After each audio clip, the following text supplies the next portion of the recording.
Hello student, welcome back to our channel. আমি শ্রীদীপা। আজকে শুরু করব ক্লাস 6-এর ভূগোলের ফার্স্ট চ্যাপ্টার। তো দেখো, ফার্স্টে আমি কিছু কোশ্চেন লিখে রেখেছি, ইম্পর্টেন্টই বলতে পারো। এগুলো পরীক্ষার জন্য খুবই ইম্পর্টেন্ট। প্রথম হচ্ছে, নীহারিকা কাকে বলে? মহাবিশ্বের সৃষ্টির সময় যে অসংখ্য ধূলিকণা ও গ্যাসীয় মহাজাগতিক মেঘ তৈরি হয় তা হলো নীহারিকা।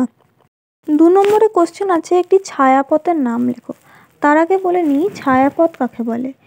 যে পথে সমস্ত নক্ষত্র, গ্রহ, উপগ্রহ চলাফেরা করছে সেই পথটাই হচ্ছে ছায়াপথ। তো আমাদের যদি জিজ্ঞাসা করে এই গ্রহ নক্ষত্র কোন ছায়াপথে হাঁটছে, তো তখন আমরা বলবো আকাশগঙ্গা। তো এখানে তাই বলেছে। নেক্সট হচ্ছে সপ্তর্ষি মণ্ডল। এই কথাটা তোমরা হয়তো আগেই শুনেছ। 7টি উজ্জ্বল তারা নিয়ে গঠিত এই সপ্তর্ষি মণ্ডল। সপ্তর্ষি মণ্ডল হচ্ছে একটি নক্ষত্র মণ্ডলের নাম। এবারে বলি, নক্ষত্র মণ্ডল কাকে বলে? যখন অনেকগুলো নক্ষত্র একসাথে থাকে তখন সেটাকে আমরা বলবো নক্ষত্র মণ্ডল। তাহলে যদি বলে সপ্তর্ষি মণ্ডল কোথায় দেখা যায়, না উত্তর আকাশে দেখা যায়। নেক্সট কোশ্চেন হচ্ছে আমাদের, ক্যাসিওপিয়া কেমন দেখতে? ইংরাজি এম অক্ষরের মতন দেখতে।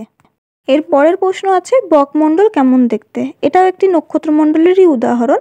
এটি দেখতে হচ্ছে ক্রুশ চিহ্নের মতন, ঠিক আছে, ক্রুশ চিহ্নের মতন।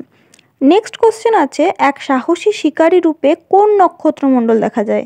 কালপুরুষ, ঠিক আছে। দেখবে অনেক সময় ওই তীর ধনুক নিয়ে দাঁড়িয়ে আছে, অনেক সময় বলা হয় এটাকে।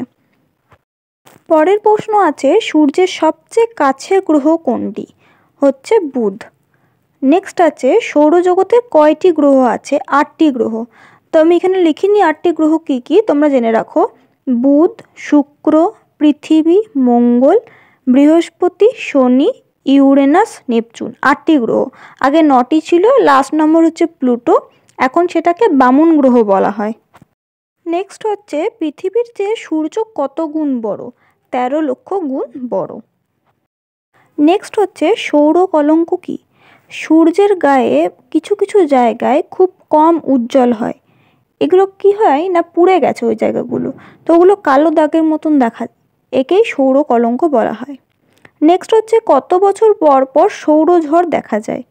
অ্যান্সার হবে 11 বছর পর পর। নেক্সট হচ্ছে, উত্তর আকাশে কোন জ্যোতিষ্ক দেখা যায়? সন্ধ্যা তারা, ঠিক আছে, এর নাম শুকতারাও বলা যায়, সন্ধ্যা তারা বা শুকতারা। নেক্সট হচ্ছে, গ্রহের বৈশিষ্ট্য লেখো। তো আমরা ছোট থেকে অনেকেই জানি গ্রহদের নিজস্ব কোনো আলো নেই, এরা নক্ষত্রের আলোয় আলোকিত হচ্ছে। নেক্সট হচ্ছে, নীল গ্রহ কাকে বলে? পৃথিবীকে। কারণ কি, বাইরে থেকে আমাদের এই পৃথিবীকে নীল রঙের দেখায়, এখানে জলভাগ বেশি তার জন্য। নেক্সট হচ্ছে, লাল গ্রহ কাকে বলে? মঙ্গলকে বলা হয়, কারণ এতে ফেরাস অক্সাইড বেশি থাকে।